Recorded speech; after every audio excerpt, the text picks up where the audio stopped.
specials lately, it seems like. They have. There's been a lot of emails coming out with coupons, $15 off if you spend $100,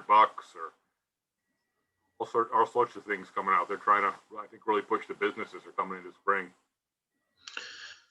Good, good. I've been using some of their windows because I wasn't using it before because it was taking too long to come in. But now they're coming in like 2 to 3 weeks, just same as the window manufacturers. And plus, if you go through the bid room and so forth, and discounts and deals that Depot's running, it's pretty affordable. I think the supply chain's coming back up to speed on certain things. Certain things are still going to be a challenge for a while. Absolutely. A lot of windows and doors rolling around the stores. You need to paint that trim on those windows, so that's why we need more paint. Absolutely. Okay. All right, Andy, you ready? I think we are good, sir. I think if Mike is ready to talk, we are recording and we are live. Just the only announcement I have is for the meeting tonight. Lots and lots of stuff being covered by Jamie Kane and the entire crew from Under One Roof. So I encourage everybody to show up if you can. Beautiful, beautiful. And how about, is Susan here too?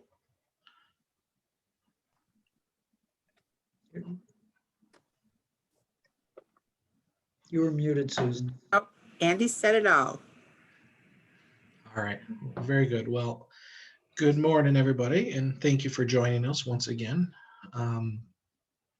But like I said, Bob Napier should be coming in about 10 to 15 minutes. And usually Bob has some words of wisdom for us as well. What's going on? Bob's a big research guy, so I like having Bob come in and share some things with us. So he'll be here shortly. And like Andy and Susan were saying, the meeting tonight will be very interesting. Us as housing providers, we've talked about this before. Things change daily, hourly, it seems like. All these new ideas. And I think one of the latest things I saw was down in New York City area. They're trying to push something through to give tenants some rights to purchase the property, or first choice to purchase a property. So all this wacko stuff. So pretty interesting. And again, I don't let it ruin your day, but stay on top of it. The meeting tonight, I think, will address a whole bunch of things. And I always try to stay one step ahead with our leases and your policies and procedures and so forth. But it seems like now, and especially of the last 6 months, year and a half, we really have to spend a little bit more time to make sure we're in good shape. And even when it comes to buying materials, and Dave has some great deals at Depot, and Depot's been real convenient and a good partner for us for our rehabs and renovations and repairs. But to be successful, you have to have all your ducks in a row. So keep your costs minimal and be successful. So definitely don't miss it tonight. I think that'll be a good one tonight. We did talk about last month about some more aid coming through. So for the providers that have tenants that are behind for whatever reason, this aid should come through at the beginning of April, is what they're saying now. It should be really helpful because I think they're making it less stringent and it's going to be a little easier to qualify. So we'll have more information when that comes out. What we're trying to do at our management companies, we're trying to get all our CVOs up to date, because a lot of this aid is attached to a valid CVO. If not a valid CVO, they definitely want all health and safety violations cleared. Okay, so maybe not necessarily CVO, but you can't have anything on there where lead test is outstanding or anything related to health and safety. Okay, so we're trying to make a big effort to get all our CVOs up to date and clear out the violations. So if someone can qualify for aid, then we can get it. All right, so I believe the aid is going to go from April to the end of the year. But again, things change, so we'll try to keep you up to date with that. All right, so what we have today is I have Mike Sargent here. Mike has his own exterminating company, and we've been using Mike for a number of years now for all our extermination needs. This is, I think, kind of one of those costs that we underlook, I should say, because I know there's certain rules, what we can do, what we can't do. Nobody wants to get their tenant sick. Nobody wants to have any liability issues. And For example, with Section 8, if there's a mice infestation, that's a mid-lease, that's a violation, and you have to address that. And a lot of times they want to see an extermination invoice to make sure it's been corrected. So it's good to have a solid exterminator at your side. And just from our viewpoint, we've had probably over the last 6 months to a year, a lot of issues with mice and rats. For some reason, it seems like that's going up. I don't know about the rest of you. Of course, you still have your cockroaches and the bed bugs here and there, but I'll let Mike talk more about that. But this is something that you definitely, I think, want to listen to. Mike's got a lot of information, a lot of knowledge. He's a younger guy, but he's very, very good with this stuff. And he's been very responsive with us and works really hard to partner with us to take care of these issues. So he's been a really good resource, and I believe he wants to join FFREIA as well because he does like the investing part of it. So I think Mike's not just going to be one time with us today. So I think he's going to be around and get a very good resource. So instead of wasting more time, I'll let Mike get right into it about what he does and what he's seen in Rochester, and maybe he can give us some tips about preventing some of this stuff so we don't have a problem. So with that said, Mike, do you want to introduce yourself and take right off? Yeah, so like Pat said, I'm Michael Sargent. I appreciate you guys having me on, and I am in business for about a little over 10 years now, and yeah, I'm gonna try to give you guys some insight on exactly what you can and can't do, and maybe some preventative measures you can take, and let's get started. So I want to give pretty much give you guys an insight on your common issues that you have dealing with tenants, mice, rats, bed bugs, not too common, but people still come across them, and roaches. Obviously we all have issues with roaches, and we're gonna start with mice. We've been doing a lot of mice lately. I haven't really noticed a huge difference between years, but for the season, you get a lot more mice coming in the winter.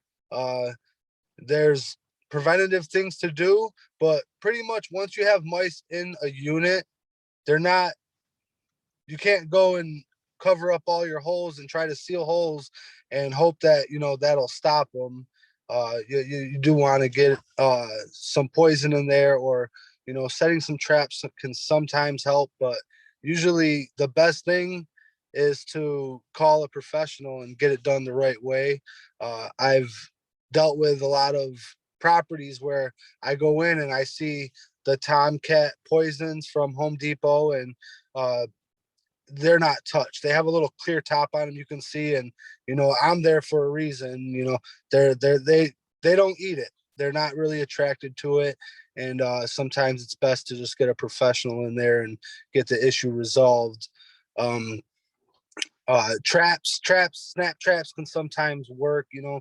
It's hard to get control of all the mice when you use snap traps. Sometimes you can kill a couple here and there, but that usually doesn't even take care of the issue.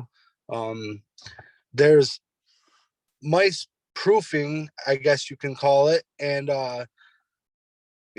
any obvious holes, where AC comes in, or sometimes even your corners of your vinyl siding are just wide open, and if you go in the basement, you can see like daylight coming in, and that's typically where your mice will come in, is between above the block, below the siding, kind of right around that area is typically where you'll get some entry points. And you see a little light coming in from the basement, there's some obvious holes you can plug. But other than that, mice proofing, once they're in the unit, sealing holes, blocking holes under baseboards, or sealing up under the sinks or behind the stoves where the wire comes in, you can seal those up. But once the mice are already in the house, it's best to take care of the mice before you seal the hole. You're not going to seal a hole and then the mouse is going to say, oh, well, I'm going to go to a different house. The mouse is just going to find a new entry point, or just chew right through your foam or whatever you decided to put down. sometimes I deal with mice where I'll do a service. I usually put bait boxes. The best spot to put bait boxes would be in your basement rafters. That's where they travel. That's where they come up through. That's where they come in from.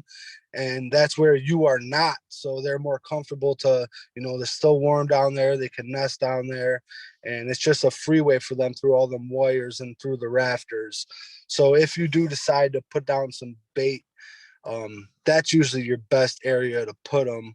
But I've been into areas where, I'll do a service and the mice will be gone. And maybe a month or two later, they're seeing mice again. And sometimes, usually if I put on a single unit or even a double, 2 bait boxes in each kitchen and then maybe 4 on each side of the house in the basement. And that usually takes care of them for a good, 6 months or so. Once in a while, I'll get a call where I was there maybe a month prior and they're still having mice issues, and I'll go and all the bait's just wiped out, so they just need a refill. But again, the over-the-counter the stuff, it's not really, it's pretty much a waste of money. And also the plugins that you get, the rodent, you plug it in the wall, and I've been to so many houses and those are there plugged in, but there's not any difference whatsoever with those. Another thing we are seeing is rats. Rats can be a pain. They can be very diligent. They're tough. They're very tough. And rats are usually in an area. If I'm dealing with rats, I've been in that area prior and have dealt with them in that neighborhood before. I've even done, like off Ridge Road, there's a neighborhood a bunch of neighborhoods off Ridge Road I've dealt with rats, just because anywhere there's major commerce, you're going to have rats. A lot of times it's the neighbors or, the tenant themselves will, not be leaving food out, or maybe they don't understand that they're feeding the rats, whether it be dog food they're leaving out, or even I've had rats, they eat dog poop. Like they'll eat the dog fecal matter, and it could be, the neighbor that the rats are coming from. But, since you're dealing with them at your tenant's house, sometimes it's inevitable to get them. And the best thing to do again would, honestly, don't waste your money going to Home Depot and getting the little boxes. You can try some snap traps. I've caught many rats with snap traps. Sometimes they're not as sometimes if they're coming from a neighbor's house, it's a little more effective to snap them as opposed to trying to change their feeding habits, because a rat will follow that same course, that same path, and go to their food source that they're getting. And if you put a bait box, or even me with my, I have good poisons that I use, even that they won't want anything to do with that bait box. They don't want to get in there. They want their same food source they've been going to, and they're, if you put a bait box down, they're going to stop. They're going to go right around it. They don't want anything to do with it. They know where their food is. They're going to go straight to that food, and they're going to go right back to their nest. They're not really going to just, they don't hang around like squirrels. They're not curious. They're not sniffing all this random stuff. They're usually going straight to their food source and then right back to their burrow, wherever that may be. It could be 2 houses down, and your tenant's seeing rats, and sometimes you have to figure out what they're eating, which could sometimes be hard. If you see dogs next door, there's probably dog food that they're eating. Rats love dog food. Same with mice. Mice also, it's just a buffet for them. So if there's any tenants that are having issues with mice or even rats, usually the first thing I ask is if they have pets. If they do, where do you keep the food? Is it out of the way? Do you, sometimes people you don't just feed your dog, and then they eat it all and then that's it. Sometimes even me, like I got my guy with me now, and he's over here chomping in my ear. But I leave his food outs all day. Like he eats as he pleases. So if I had a mice issue at my house, I would have to put the food away, especially at night. You don't want to leave food out. I was at a property and the guy's telling me, the mice aren't eating the dog food. And I'm in his living room. And as I'm looking down into his kitchen where the dog food is, as we're talking about the dog food, I see a mouse jump out from under the cupboard, grab a piece of dog food, jump right back into the cupboard. And I'm just like, it's 100% eating your dog food. You got to put that away. You don't want to leave that stuff out. You want to make sure all the dog food is nice and sealed up. Usually a plastic container of some sort.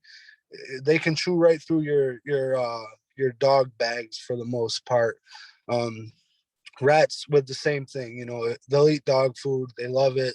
It's great nutrition for them. And even the fecal matter, they eat that as well. They're not very picky, but usually it's hard to get them to switch their food to poison. So when I was saying snap traps, sometimes that could be more effective because you can figure out, if you hear dogs next door, you probably want to grab a couple pieces of dog food and try to, put a little bit of that on the snap trap and see if you can't catch a couple. But typically, rats and mice are inevitable. You can try your best to seal up any holes, go around your property. Usually, especially with vinyl siding, corners of your vinyl siding, the corners are hollow, and that shoots straight up into your soffit area. And they can enter through there. It's a very common spot, but usually around your siding, above the block, below the siding is where they would enter, and that's where you really want to look into it. And typically, it's conditional on weather. I get mice and rats throughout the year, but in the winter, fall into winter, it's a lot more prominent just because it's cold outside. You have an area where there's some brush, and throughout summer it's fine. The mice are living in there, maybe behind the garage or in the garage. And as soon as it starts getting cold, they try to look for some warmth, and then they end up in houses. And really preventative. Sometimes it's not far-fetched to say, mice proofing, you can do what you can, but you really can't stop mice from coming in. I had a buddy, he moved out of town, and I used to service him every year, and he moved back into town, and I gave him a call like, hey, you ever need anything, let me know. He said, no, I'm fine, Mikey. He's like, I got a brand new house. I'm like, all right. And little does he know, they don't care. They like new houses. Like, it doesn't make any difference. Sometimes older houses obviously will have, a little more entry points for rodents. But, a month or two later, he called me. He's like, I got mice in my house. I don't know how I'm like, I thought you had a brand new house. Like, it comes with mice proofing. Like, it's not a real thing. You can do your due diligence and try to, seal up any obvious holes to try to prevent that, but it still happens regardless. Another thing, yeah. But so if the things with rats, because rats are a pain in the neck because they seem to be a little smarter than what you're saying. If we remove all the food sources, put them up in cabinets, plastic bins, tight wrap, shut everything, you're kind of saying once mice are in, mice will just stay in, right? Regardless if you clean or not, they'll stay in. Will rats leave and go somewhere else for another food source if you are that clean person? You remove that, will they go on their own? Yeah, even mice, both mice and rats, they need food and water. So wherever they're living, they're gonna have food and water. If they don't have both of those, their mice are more likely to die in your house over starvation than a rat. Mice, when it's weather like this, like rats, I've seen rats outside throughout the winter. I've had them living under dumpster pads, just living under dumpster pads, you know, throughout all winter. They keep themselves warm, and you know they're active throughout the winter as well. I've seen them, you know, digging through the snow, getting in and out of their burrows like it's no tomorrow. But mice, if they go outside, they're not going to last very long outside. So like I said, throughout the winter, they're more likely to die of starvation than leave. But a rat will pack up and ship out if there's no food and no water. But the issue with that is really finding what their food and usually it's not hard to find water throughout the winter. It's usually pretty wet. They can go eat some snow. But as far as their food goes, if you try to you find out what they're eating, you take that away, you know, they need food. They'll either get more aggressive and chew through your plastic bins and get to that food source, or, you know, they're going to have to find food somewhere else. It's very common to have, like I said, a neighbor that's feeding these rats. And, you know, as an exterminator, I show up to, you know, property A to take care of their issue, but the house next door is, you know, the one causing the issue. Until that problem is resolved next door, you'll spin your wheels trying to get control. But yeah, rats are smart. And you're talking, Mike, if the neighbor's got dog feces and so forth, he doesn't pick up, or will the bird seed attract them too? Very much so.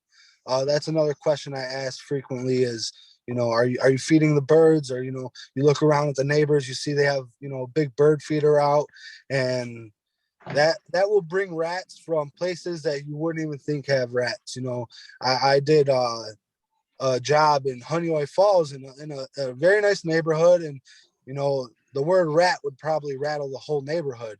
And I get there, and the guy's got his bird feeder out. He goes, he comes right here and eats. I'm like, dude, put the bird food away. Like, you're literally bringing him here from God knows where, you know, some gully where there's probably, you know, not very many rats around, but you literally attracted a rat from very far away to come here and eat your bird seed. I had a neighbor, when I lived in Greece, there was a neighbor of mine, and he just had a bird bath, but instead of using it as a bird bath, he just poured bird seed on it, and there were rats next door. And I'm an exterminator, and I have rats, you know, they run through my back fence, and there was literally nothing I could do about it. Like, they were eating that bird seed.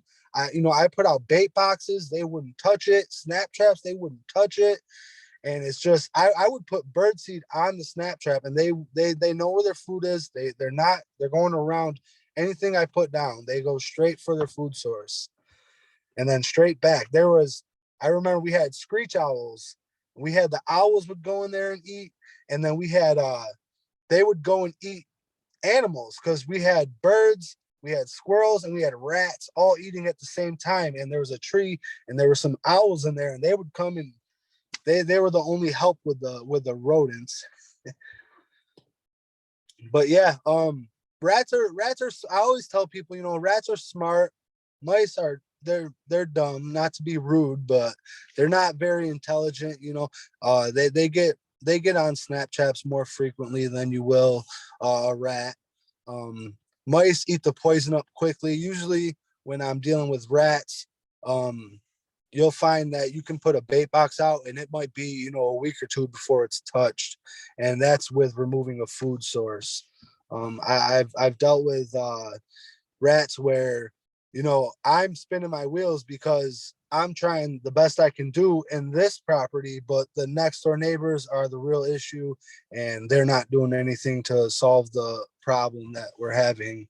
So it's when it comes to a situation like that, trying to do some exclusion and sealing up some holes to make sure they don't get in the property is your best bet. A lot of time I get rats where, you know, they're not in the house, but they're in the yard, which is very common.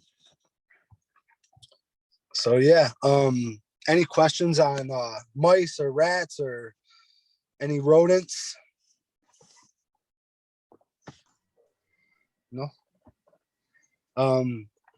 I'm gonna get into maybe some roaches. We've all dealt with roaches before. Roaches are they can be real fun, you know. Roaches typically you get lucky once in a while when a tenant sees a roach and you're like, perfect. We'll come check it out, send an exterminator, or you guys go take a look and see if it's really a roach infestation, or they've seen one. So you go there and you get lucky and there's just a couple roaches that you had to search for to find. And then treating that is usually not too hard. A single family house, but when you deal with more than a single family house, inspections are usually very important, as you go there and seeing what other units are infested with roaches. Usually if one person is very clean and they've never had a roach issue and they've been there for years and I'm starting to see roaches, it's usually 9 times out of 10, you're not just gonna, your life, people get roaches from, receiving food somewhere, or, frequenting a neighbor or a friend's house or a family member's house that has roaches. You can bring them back into your place, which usually, will happen if you don't change your habits. Wherever you go, you're going to have roaches, even if the house doesn't have roaches. And even if you had roaches in a previous house that you lived in, when you move, you're going to bring roaches with you. It's just roaches are inevitable. But the best thing to do is to try to keep your tenants, have an open relationship with them and just let them know, pest issues happen, whether it be mice, rats, roaches, bed bugs, things like this happen. And to make it not a problem is to take care of it as soon as it happens. I've dealt with a lot of roach issues where, I had a lady tell me one time, oh, they got worse over the years. It's like, yeah, you should have took care of this a while ago. But anyways, if you have an open relationship with your tenants and just let them know that, if you're having any issues whatsoever, whether you think it's a roach or, if they're roaches, like, please let us know immediately so this problem doesn't get worse. Sometimes if a unit has roaches, they're embarrassed to tell their landlords and they don't want to speak up, or they fear they're going to get in trouble, and they go to Home Depot and they buy some sprays. And a lot of times, your over-the-counter sprays, you're not going to get rid of them yourself. You can kill a roach on spot. A spot treatment, they'll kill on contact, but you're not really going to stop the roaches from thriving. A roach, they're survivors. They'll eat anything. If you're spraying certain places, like sometimes they just won't go to that place anymore.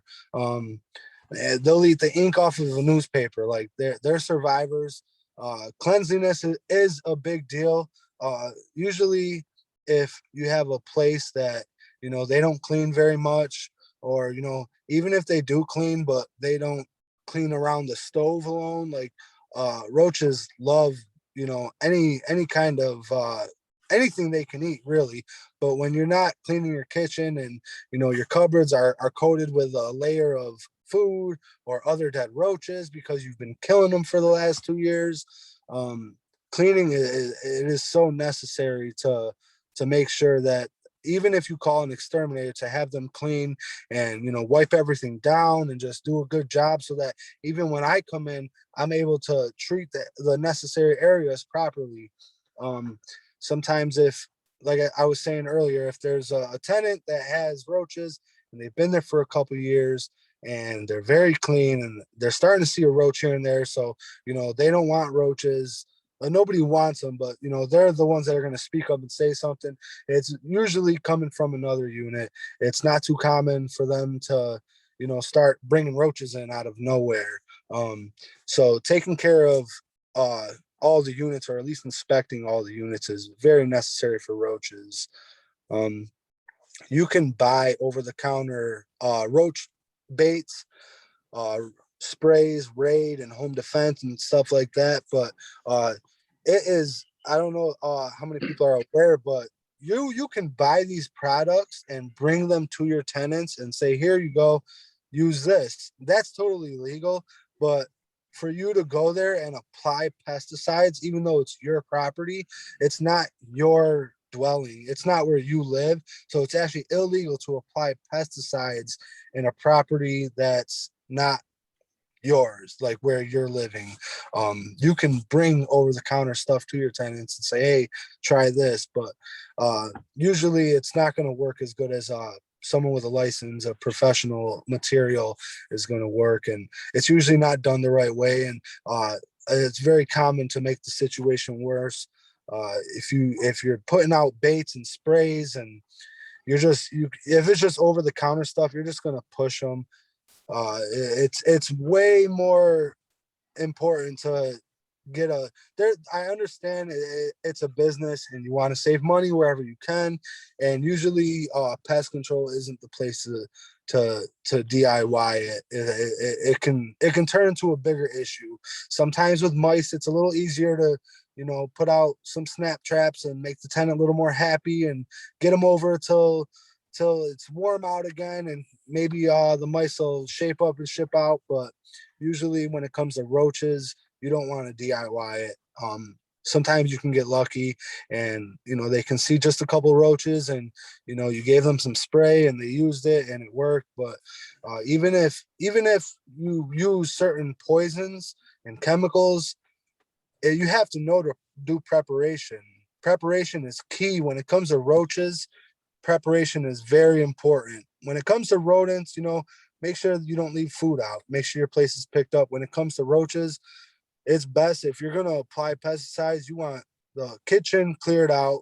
You want them to wipe everything down. You want them to wipe the cupboards down, the shelves down, make sure there's no other food sources and everything. And don't just set it on the counter. You want to set it make sure you examine all your stuff as you're pulling it out, and even washing it before you set it on your kitchen table or something, or just somewhere out of the kitchen or out of the cupboard area, behind the stove, behind the fridge. All them areas you're going to want to clean up, even if it's just like a film of God knows what from a couple of years of not pulling the stove out. That's a meal for roaches. Sometimes you run into areas where there isn't cleaning being done. You go there multiple times, it looks the same. Sometimes they'll clear a cupboard out for you, and there's an inch thick of dead roaches, and it's like, thanks for clearing it out, but you also have to clean it. These roaches are survivors. You can put all kinds of sprays. You can use the best sprays that are available, and if preparation isn't done, you'll be spinning your wheels. Especially if you're using over-the-counter sprays, you're going to push them deeper into the walls. You're just really not going to get control. And very, very commonly, when a roach is going to die, if it's a female, they have an egg sac on the back, they're survivors. So if this roach is dying, they'll drop their egg sac even early, and just so that their young can survive. And I've seen on my monitors, my little sticky traps, a roach will get caught and they know they're stuck, so they'll literally drop their egg sac right there, and you'll get 20-30 little baby roaches crawling out right onto the sticky trap, and they're just survivors. And it's best to this is not a sales pitch for me, but it's really best to use a professional exterminator when it comes to really any of your pests, to at least call. I always tell people, advice is free. If you ever need anything, you want some advice on how to handle the situation, do you think it's something you can do yourself, or you can stop at the store and grab a couple items and take care of the issue, you can give me a call. I'll give you the best advice I can give you. But usually this isn't the place to try to save $1 here and there. Usually you try it yourself, it's going to cost you more money in the long run. Spending money on poisons, if you do it wrong, any of the poisons I use, as far as for rodents, they're in a locked box. You have to have a special key to open them. I'm not just buying poison and just throwing it all over. Even if you don't have kids or animals, it's illegal for me to put poisons out without having them in a locked box, so that they're safe and out of the way of any harm. Lawyer fees can be very expensive if you accidentally went in and you took some green blocks you got from Home Depot and you shot them behind their stove, and their dog Peppy comes running in and chomps it up, and next thing you know they're calling you asking what you put down, and it's like now you're in a heap of some bad stuff. And usually using a professional for most of your pest needs are very necessary. Ants, you get your small ants, they die easy. Usually home defense, you can use any insecticide usually. If it's raid, fly spray, roach spray, just spray your baseboards. Usually your small ants will die. They're not too hard to get control of, but other than that, like usually mice, rats, roaches, they're not anything you want to deal with by yourself. And like I said, you can always give me a call, or if you guys use a different exterminator, you should be able to give them a call and just get some insight on exactly how to handle pretty much any situation. Hey, Mike, I just got a couple questions here. Yeah. Just because with all our units we have, this intrigues me, and we stopped treating ourselves years ago. But a couple things here. Tenants will complain sometimes because a neighbor has roaches, and it finally gets taken care of, and the roaches come to their house. Is that true? It's very common. Sometimes if the roaches it's really dependent on, usually if you have a multi-family house, your kitchens are stacked as well as your bathrooms are stacked. If it's an upper and lower, usually your bathrooms are on top of each other, and just because the pipes run smooth through. But it's very common, even if you have a roach issue and you get it taken care of. These roaches sometimes, they're survivors. So if you spray, they went into like the pipe behind the sink, and they don't really have any exit point. If they've been there for a little while, they're gonna be in them walls, and sometimes they make it to the tenant's house or to another unit. Usually if you have a tenant that calls you pretty quick, like, hey, I'm starting to see them, it's not too hard to get control. But usually when you have that happen, you just want to make sure that both areas are treated. That's why sometimes it's best if a neighbor does have a roach issue and you're not, it's sometimes best just to treat all the units in the property, or at least the surrounding units. If it's a big property, the units surrounding the one with the roach infestation. What about, because I had like single family homes, two single family homes next to each other, your typical driveway and single family home. And then all of a sudden the tenant calls me and says the next door neighbor's house got hit hard, got treated finally, and all the roaches came to their house. Is that feasible? Yeah. So I did a house on Lisbon Street, and the lady called because the neighbors called the town on her. She didn't get it treated, but she had a foot thick band of roaches around where her ceiling and her wall meet. And they were literally, it was a foot thick of roaches all the way around. She had more roach. It was the worst roach job I have ever been into. And I honestly didn't even treat it. I put some bait and I walked out because she was a little aggressive with me. And she said, the only reason why you're here is because the neighbors called the city on me. And neighbors had roaches walking across the driveway, and they didn't even get treated. There was just so many roaches there that these roaches were like, all right, well, they want to see what else is out there in the world. And they started going over the driveway to the neighbor's house. So yes, it can happen. Even if you're not treating and spraying, they can travel from house to house, or even, sometimes your garbage cans touch each other. And, that's another way you can have roaches spread. Usually sometimes people put their garbage, they have roaches, they put their garbage in the driveway against the neighbor's house, and that's another way it can happen. So yes, they can travel house to house as well. Usually has to be pretty bad infestation though. All right. And then I heard roaches can eat bed bugs. And then also, like if you have a multifamily house and say you have a bed bug problem and a roach problem, do bed bugs travel like roaches in all the other units? Or if you hit them early enough, you can get them secluded just to that one unit compared to like roaches? You're talking bed bugs, right? Yeah, bed bugs. Bed bugs are a lot less likely to spread unit to unit. Usually when you have bed bugs that spread unit to unit, it's in a common area, whether it be a laundry room or just a common hall.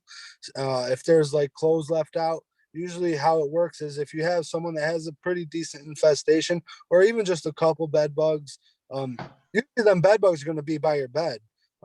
They're not there because they like your bed. They like where you are. They like their meal, and that's where they're gonna end up.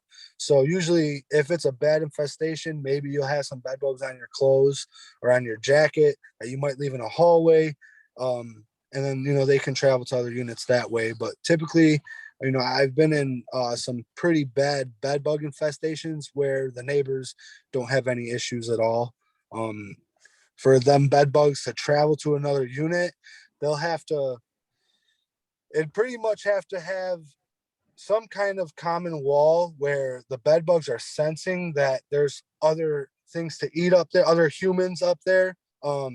Your bed bugs don't want to just leave and start traveling around. They usually stay by your bed area or on your couches. You would have to have a vacant unit that was loaded with bed bugs, and then have another unit that's occupied, and maybe it get a little colder in the vacant unit and travel to another unit through the walls. It's very uncommon for them to travel through your walls though to another unit. It's more likely if the unit goes vacant, but a bed bug can go into dormancy for up to 18 months with no food, no meal. And so you can buy a property and you can have it vacant for, almost 2 years. And then all of a sudden, you rehabbed it or whatever have you, and you have some tenants move in and they have bed bug issues. And it's very possible that unit had bed bugs. Sometimes people bring them with them. They think that they can hide it from their new landlord or whatever. And as soon as they get there, they want to call and say, hey, I have bed bugs. But unless, it's really hard to point the finger whether it was something that, you dealt with that they've already been in the house, or if it's something that's new that came in. But usually bed bugs, they travel. It's weird because it's like, it's hard to get bed bugs. Like I've been doing this for a while and I've never taken a bed bug home. I've been in some crazy infestations, and you just be careful. You don't sit on their couches, don't lay in their beds, and you probably won't bring any bed bugs home. They're not very fast. They don't jump. They crawl. They're hitchhikers though. So, to get bed bugs, you really have to frequent an area that has them and to bring them back to your house.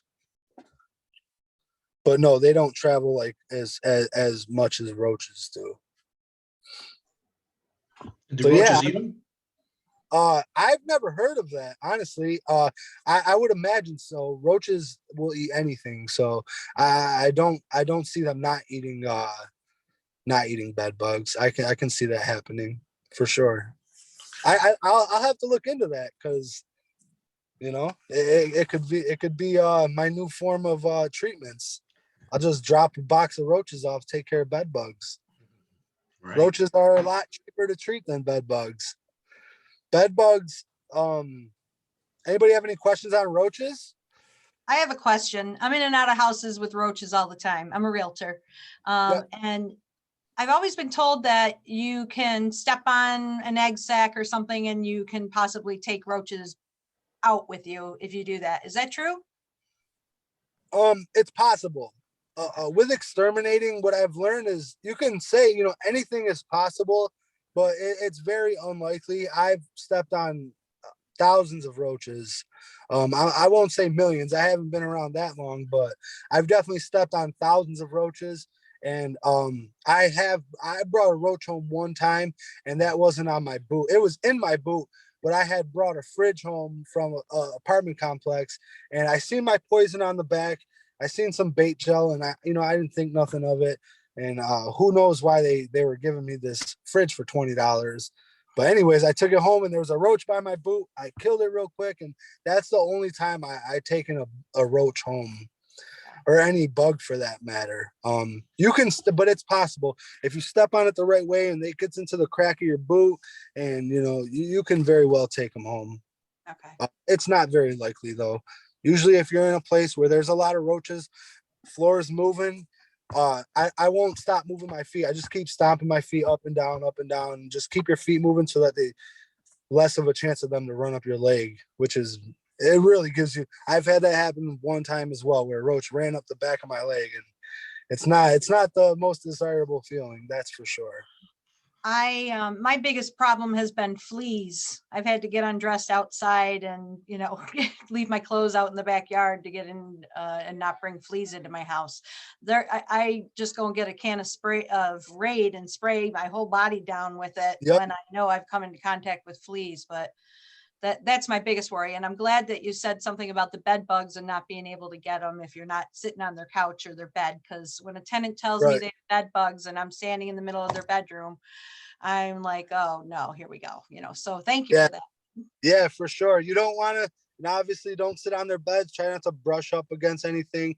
And, you know, even if you do happen by chance to brush by their couch and now you're in your head, you're like, wow, I just touched that couch. Like usually the bed bugs are tucked under somewhere. They're not just hanging out in the open. So it is a very slim chance that you'll bring any bed bugs home. I've never done it, but fleas on the other hand, I've done flea jobs, and I've been in situations, there must be something with the scent that attracts fleas, because my brother-in-law is also an exterminator. We used to work together for the same company, and we would go into the same house and they would jump on him immediately and I would have no fleas on me. But I've definitely, you know, done a flea job and get in my truck and I'm getting chewed up by fleas in my truck. So I'm like pulling over on the side of the road, and it's like, I should have been more careful. I didn't see very many fleas, so I didn't think they were going to jump on me. And usually when I'm spraying, they kind of die pretty quick. So it's not like, you know, I'm going to be bombarded with fleas, but I get in my truck and I'm like, what was that feeling? Like, oh, look, there's a flea on my hand. I'm like hopping out of my truck, grabbing my sprays, dousing my whole truck down. I'm like, this isn't what we want to be doing. But yeah, fleas are more very, very common. You can pick up fleas, even if it's just from outside, you know. Yeah. Fleas are a lot more common to bring home than even roaches. Yeah. Bed bugs. Mike, I've got a question on squirrels and chipmunks. Yeah. I had a squirrel come in through the gable vent in the house and had a professional remove them and seal everything up, and it worked. You have to worry about chipmunks that are running around your yard or camping out underneath your front lawn? Unless you have some really nice landscaping, usually chipmunks they're not too much of a bother. When I put out my rat traps, my rat poisons, chipmunks are a non-target pest. There aren't poisons out there for chipmunks. So sometimes they eat the poison on accident, and that'll take care of them usually. But they're not gonna try and get in the house like a squirrel will or a mouse or a rat. No, I've seen it one time. Only one time did I see a chipmunk dwelling in somebody's house, and that was they were gone out of town for I think 2 months, they said, and it went under their block steps in the front, and it just nested right in their basement rafter, which was very weird. And as soon as they came home, the thing hauled and never came back. So they don't want to live in your house with you. They can live in maybe your soft areas. I've had that happen, but usually not in your house. Squirrel made a real mess in the attic, so. Yeah, they sure do. Chew wires. I've had a squirrel. I found a squirrel just last year in an attic crawl space, and he was dead, and his teeth were on some wires, and that's how he died. They definitely they cause issues, that's for sure. Thank you. Yeah, of course. So- Mike, back to bed bugs there. Part of your service, do you provide the heat treatment for serious cases?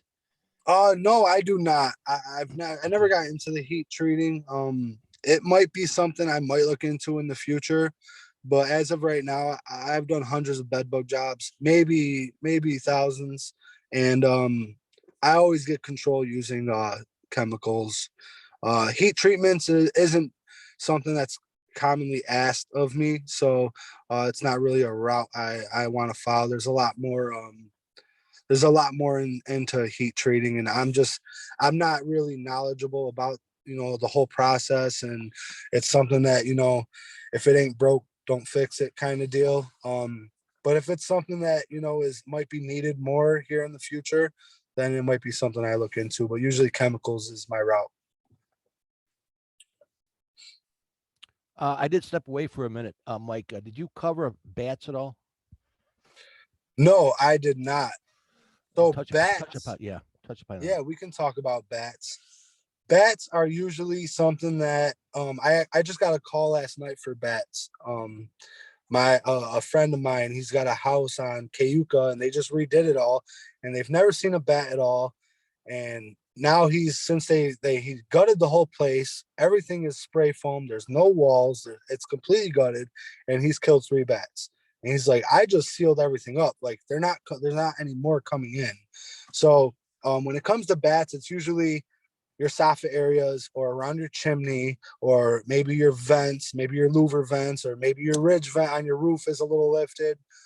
That's usually where your bats will get in.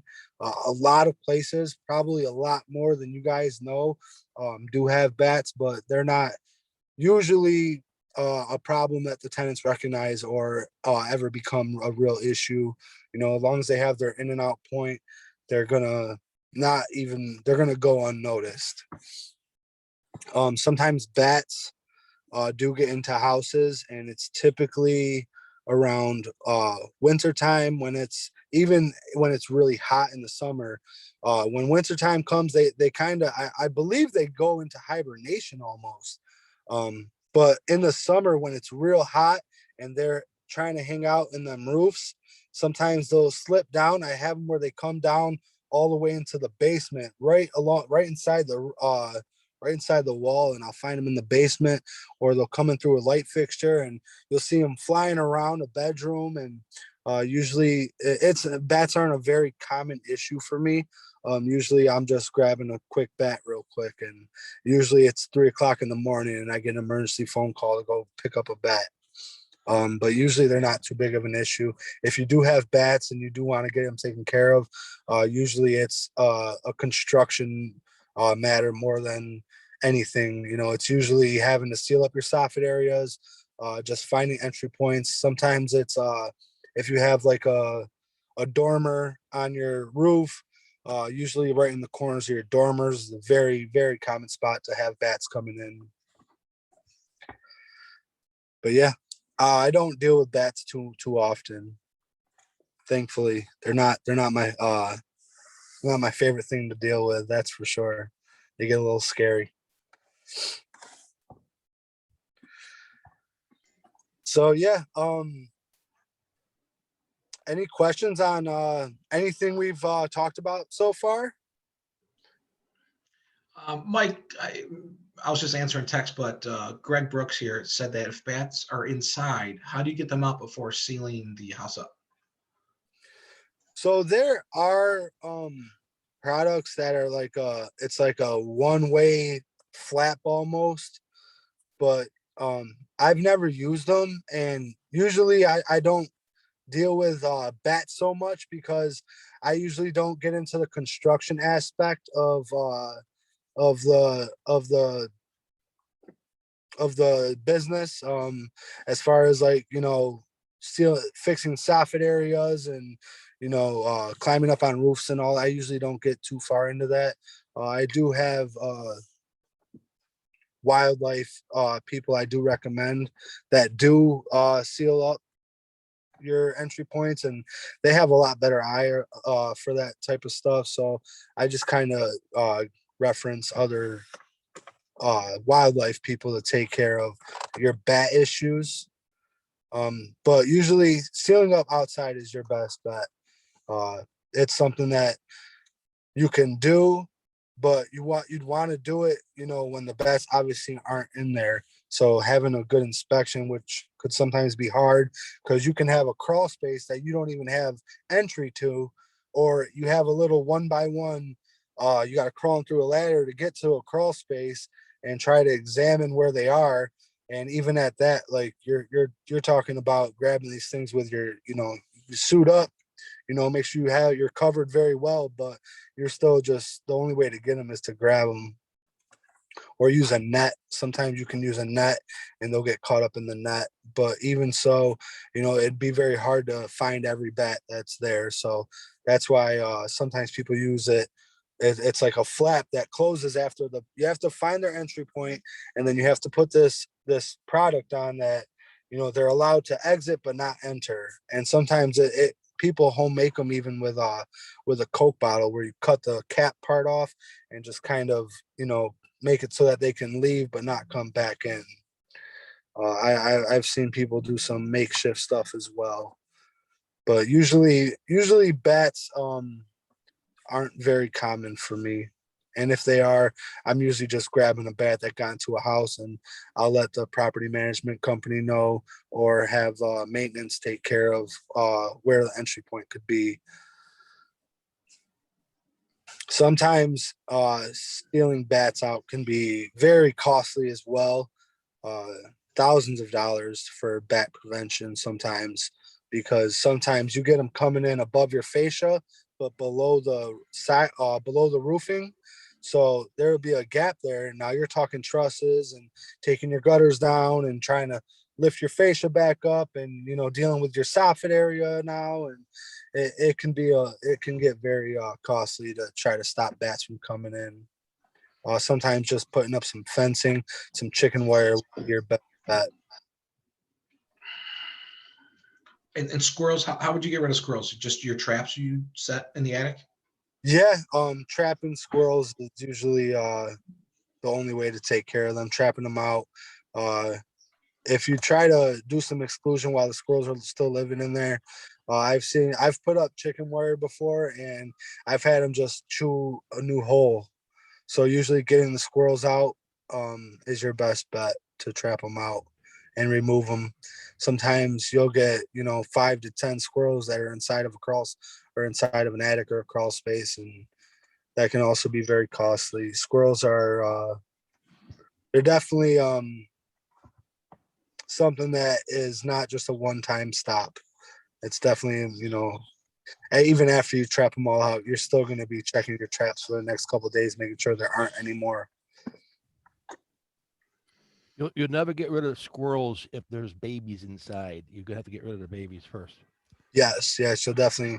And sometimes you'll have the squirrels nesting in an area that's not really accessible, whether it be, just in the soffit area you're trying to get to from the attic, or sometimes there's a floor in your attic and they're in between, inside the insulation between the ceiling of the second floor and your floor of your roof.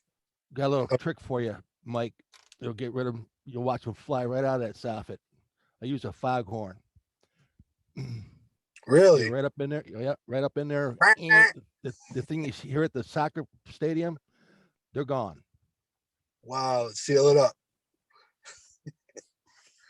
Yeah, sometimes if it's circumstantial, but sometimes you can seal up a spot and they can't get back in. But I used to use firecrackers, but that was a fire hazard. I stopped that real quick. Oh, yeah, I like that. How about steel wool to prevent mice from getting in certain holes? Like I've seen tenants take steel wool and push it into a hole they think a mouse is coming up through. Is that something Yeah, that works? so sometimes that can work to stop that mice from going through that hole, but that steel wool never acts as an eviction notice for the mice. They'll just find a new way to come around, or chew a new hole. That hole that you see is chewed from the mice. They'll just chew a new hole. So usually if I have some tenants that want, they want everything sealed up, and it's like, we can seal them up. You can call maintenance or whatever. Usually that's a maintenance thing that I try to, as an exterminator, I can provide exclusion where I can seal up holes and all that, but it's usually something that's done after the mice are gone, not while the mice are there. Okay. And it's usually just for a peace of mind, because if the mice are dead, seal up the hole and get rid of the hole, so that if there is a future issue, they'll just chew another spot. Okay. So yeah, it's usually just more for looks, to seal up them holes. Obvious holes where they're running in and out of, seal those up so that, you don't have that frequent spot. But if the mice are still in the house, they'll just find a new way, or they'll just pull that stuff out. It's 3280. Mike, how effective is the foam installation? That's usually what I use. For mice? Yep. Same. It can work. I've had mice chew through the foam before. But typically, if you have mice in the house and you're sealing up holes where the mice are getting in within the structure, they'll find a new way to come in and get to their food source. Outside, you seal up holes with the foam outside, you're more likely to stop mice from coming in. But even so, you know, I've still had houses where they've gotten mice, and I've searched and searched, and there's like no entry points I can find, but they still find a way in. And sealing up holes within a structure can very commonly just make them find a new way to get in. But it does stop traffic in certain areas if you do fill holes, but you're not going to stop the mice. They're not going to die because you close the door.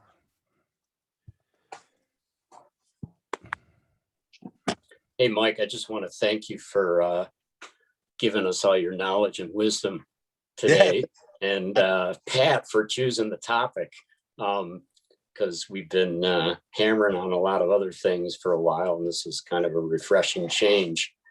And I just wanted to let everybody know that, you know, Pat turned me on to Mike, and Mike has just been awesome in terms of his service, and particularly, Mike, your responsiveness. I think a lot of kudos go there. Yeah. If you guys decide to use Mike, he's very responsive and truly cares. And he has a passion for this business, which is awesome, as well as a rental business. He's working on getting some property himself, right? Yeah, I sure am. Well, thank you very much, Good. Mike. Yeah. Oh, Yeah. You know, thank you very much. I appreciate that. I know we're a little bit after 10. I have a court case I have to go do a Zoom session. A tenant appealed the decision. It's a complete freaking waste of time. But nonetheless, I got to meet my attorney and do the Zoom session for a freaking appeal. So, but Mike, thank you so much. And we'll definitely look forward to seeing you at the meetings and being part of the group. And we'll definitely share our wisdom with you as well. Get you involved, get you a couple of rentals. Okay. Yeah, appreciate it. Yeah, I mean, Colleen right here, boom, she's a great one to make contact with. She knows just a few people. So, Yeah, sure. But together with the group here, you have a lot of good sources here. You know, like even David Depot's been awesome and great personal attention. So we can go on and on.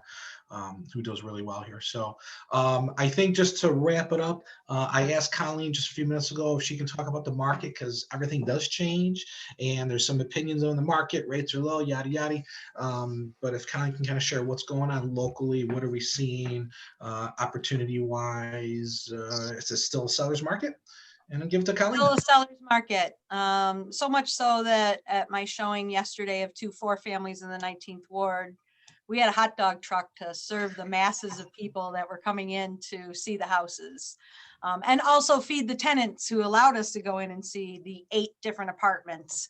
So yeah, it's very peculiar, you know, because there's a lot of people doing a mass exodus because they didn't have proper management through this whole situation, and the tenants just are never catching up because nobody filled out anything for rent reliefs or whatever. They didn't have a follow through. So I have a number of people that are just cashing out, trying to get out as fast as possible, but the same number of people are coming right in to buy more. So it's really, it's been very stable for us as far as the activity. It hasn't slowed up, and it hasn't gotten much more frantic than it was. And we're still selling houses with non-paying tenants and making arrangements if they aren't paying at closing, if they haven't caught up or they haven't been evicted. We make concessions for rent to the buyers. So there's lots of ways to get around it. We're selling houses with no C of Os without a problem because there's such a lack of inventory. People are willing to just take on a property without a C of O at this point.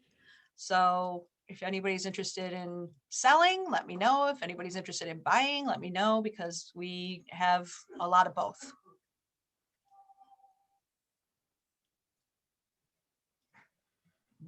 It's good news if you're a seller. So great. Yeah. And obviously buyer too. Yeah. I'm glad about the no C of O and people not paying. You can still sell your property. So if you're in a buying deal.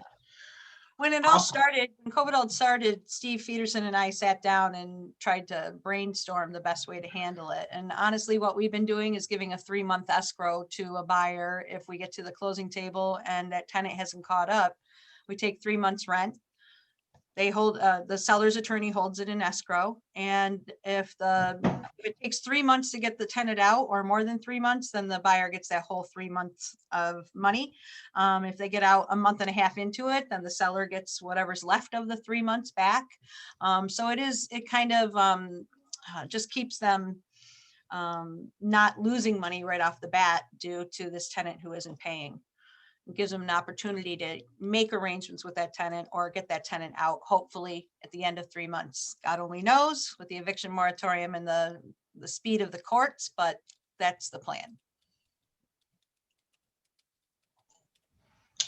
Perfect. Anyone else have any general comments, questions, concerns? Yeah, Pat, why don't you tell us about your case? Sounds interesting. Where do I start? It just won't go away. One of them, she won't. This is my 3rd time in court with this person, and a tenant of ours lives in a double. She's 1st floor. Her kitchen ceiling's leaking. It's an issue with the upstairs bathroom. So we cut the ceiling, find the leak. We don't find where it's coming from. We test, do everything, call us back. She calls us back. We test, we find the leak, we fix the leak. She calls us back. It's leaking again. So this one over about a 3-month period, the owner spent about $8,000. We ripped out the whole bathroom, surround walls, bathtub, plumbing. That's how this ended. And she said that she had a list of like 20 or 30 items that were ruined from the water, from her kitchen ceiling leaking. So this is a small claims action? Yeah. And she went trial to know what? Well, is this the first time in small claims? Who went to trial de novo? It's trial de novo today. Okay. And she took you there. Yeah. Okay. So it's one of those where we responded promptly and even had Dynamo come in to do the tub. They have another opinion, and it was a weird thing with water leaks. 9 times out of 10, you take care of it, but it was leaking in a couple different areas. And every time we fixed the area and tested, it was fine. And then she'd call back. And so we eventually took care of it. We gave her a small little credit for the inconvenience, but she's playing games with, I had all these expensive items left out in the kitchen counter and I just never moved it. And every time it leaked, it damaged all my items. And we won in small claims court and not a problem, but now we're going back for the trial de novo and this is $1,000 claim. And, but again, I just have to take 2 hours out of my day, go meet the attorney, and I'd rather be doing something else today. So it happens every once in a while. I mean, you get the Fruit Loops every once in a while. We have a lot of volume. It is what it is. So I should be smiling, say, hey, it's the cost of doing business. But I thought $250 and the fact that she's not paying rent, but she's got all day. And so she's doing the trial de novo. And, I sent 40 pages of evidence in showing pictures and so forth. I'm not the owner of the place. The lease is not even in my name. But it doesn't matter. I don't really want my owner to be affected and go to court. I wouldn't want that. But I think we won easily at the first initial small claim setting. I'm not anticipating any problems with this.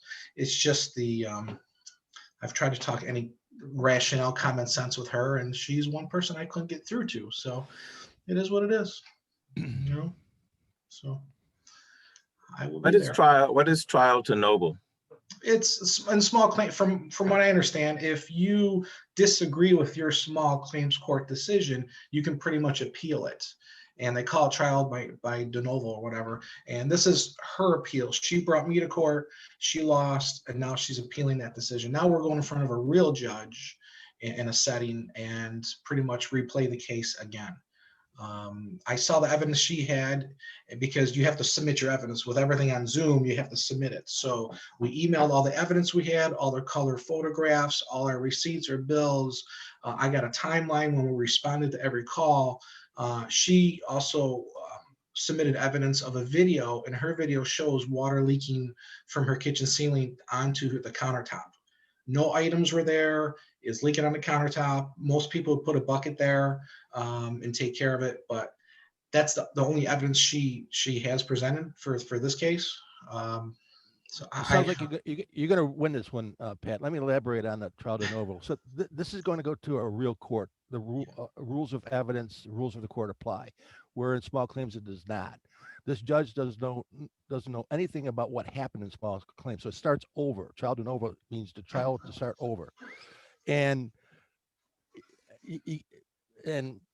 Pat's evidence is going to win this thing, and it usually does down in the regular court.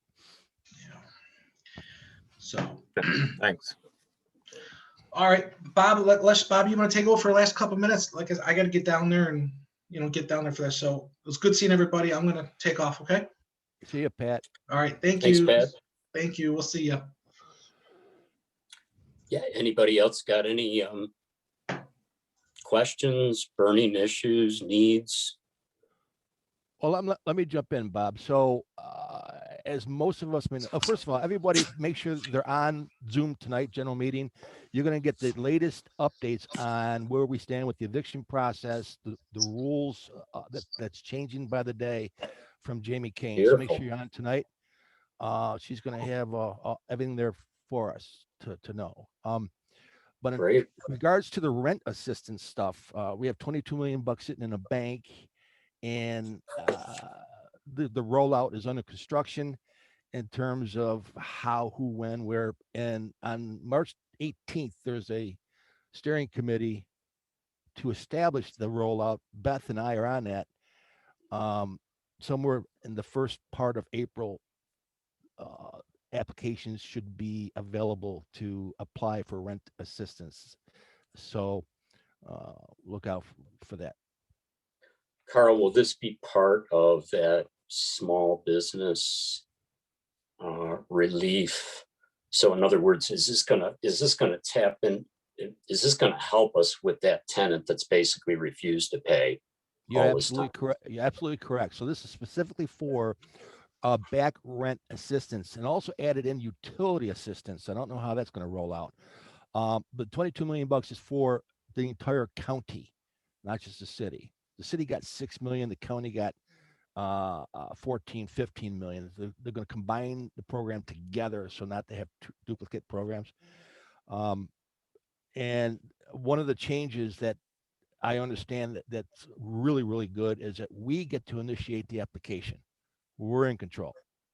The tenant still needs to be a partner in getting it approved, because they have to show income and that kind of stuff, and they have to sign off on it. But we can initiate the application process, as we're told this from the federal level.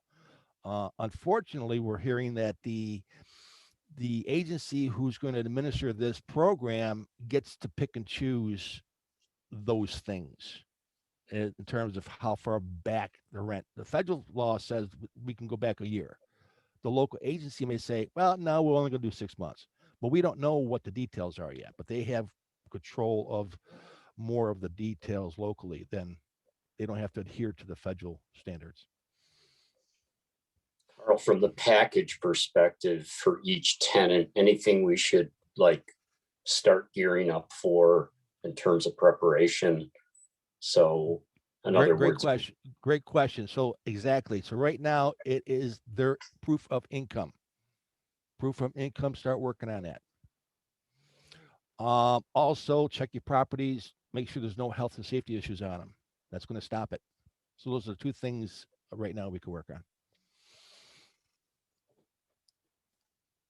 Okay.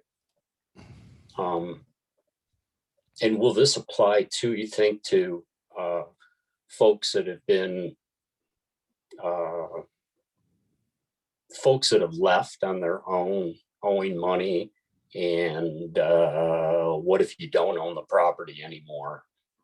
but it's occurred within the last year with COVID. Good question. I don't know, but I doubt it. So you think it might be just applicable only to what's owned now and who you're facing in terms of problem tenants right now? Right. Okay.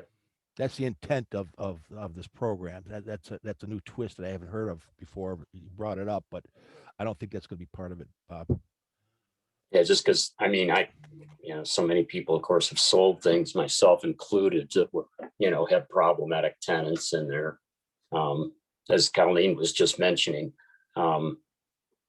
especially in the double situation, oftentimes I'd have one problem that would owe for some money and another one that was, paying. But anyway, it's encouraging that they've got you two guys on that committee, you and Beth, which should be able to speak and be great advocates for us. So I'm encouraged by that. Yeah, and it's with Pat Stone, Bob. Pat Stone group there. Oh, okay. Yeah. So great. I gotta check. Thanks, Carl. Thanks for that info. Anybody else before we leave?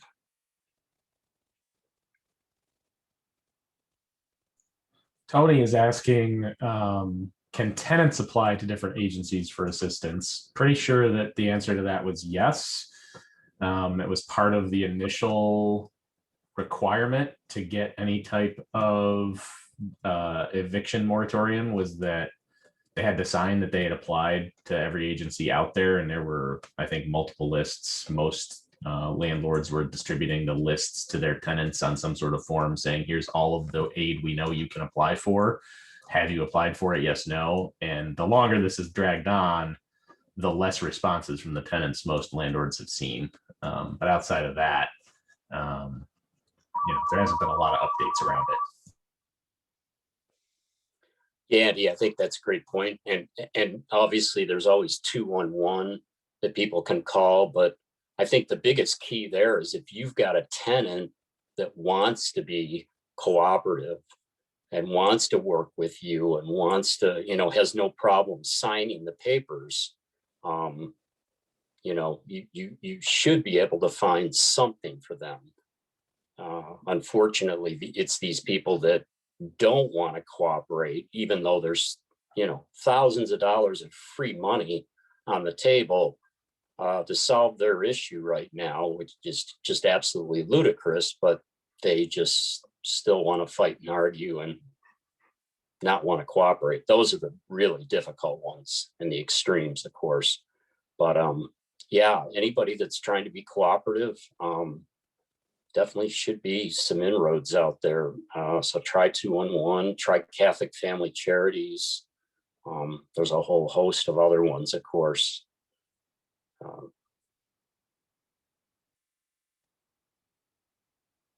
Anything else?